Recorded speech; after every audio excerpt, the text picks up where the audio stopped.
Hey everyone, it's mrkeyzzz, and in this video we're going to learn about semitones and tones. In piano, a semitone is the closest distance between two adjacent notes. Let's go through a couple of examples. F to F sharp is a semitone. There are no notes in between these two notes on the piano. In fact, F sharp, the black key, is the note that is in between F and G. In other instruments like violin, it is possible to obtain tones that are in between F and F sharp, but we're not going to get into those kind of details in this series. Let's find a couple more semitones, shall we? D to D sharp is a semitone. In the next example we'll see, we don't always need to start on a white key. We can start on black keys as well. A flat to A is a semitone. Here's an interesting example. B to C is also a semitone because there are no notes, black key or otherwise, in between B and C. There is one more key piece of information to understand about semitones. There are two types of semitones, chromatic semitones and diatonic semitones. The easiest way to remember the distinction between these two is that a chromatic semitone is a semitone where the notes involved have the same letter name. For example, C to C sharp, or F to F sharp, or A flat to A, etc. A diatonic semitone is one where the two notes involved have two different names. Let's take a look at the diatonic equivalent for the chromatic examples above. For the first example, C to C sharp becomes C to D flat.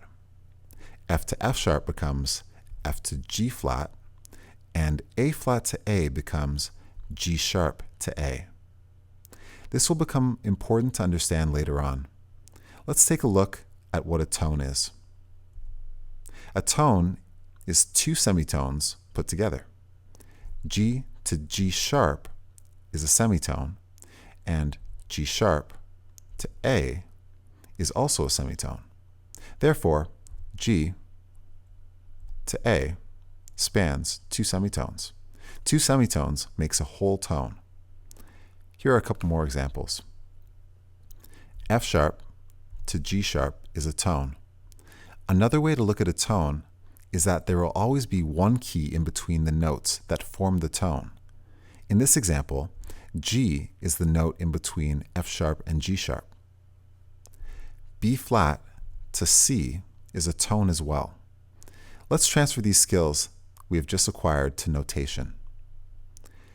You have to picture the piano in your head when you're trying to identify whether two notes form a semitone or a tone. For example, E to F sharp forms a tone because there's a note in between them. B to B sharp forms a semitone because there is no note in between them. And lastly, E flat to D flat forms a tone because there's a note in between them. There's an exercise below that will help your progress in identifying tones and semitones on the treble clef staff. Please note that a minor second in the exercise is the same as a semitone, and a major second is the same thing as a tone. These are more commonly used ways of identifying distances between notes, but this goes beyond the scope of this series. Practice so that you can identify semitones and tones very easily.